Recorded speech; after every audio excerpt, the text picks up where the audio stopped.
Endi zalga chiqmoqchi bo'lganlar uchun shifokordan top 5 ta maslahat.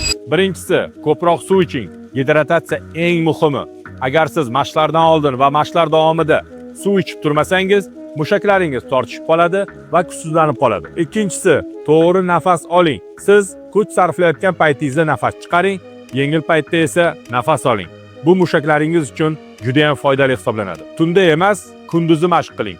Sababi kechasi 22:00 dan keyin organizm gormonlarni tiklash holatiga o'tadi. Eng ideal vaqt kunduzi 7 dan 10 gacha, kechasi esa 5 dan 8 gacha hisoblanadi. Navbatdagisi, har kuni bir xil mashq qilmang. Agar siz har kuni bir xil mashq qiladigan bo'lsangiz, hech qanday mushak massasiga va natijaga erishmaysiz. To'g'ri ovqatlaning.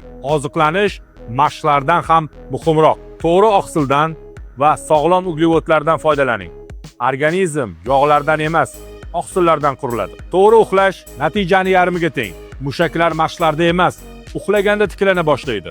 Ideal vaqt 22:00 dan 6:30 gacha hisoblanadi. Ushbu videoni yo'qotib qo'ymaslik uchun hoziroq saqlab qo'ying. Mana shunday foydali ma'lumotlarni birinchilardan bilib olmoqchi bo'lsangiz, hoziroq menga obuna bo'ling.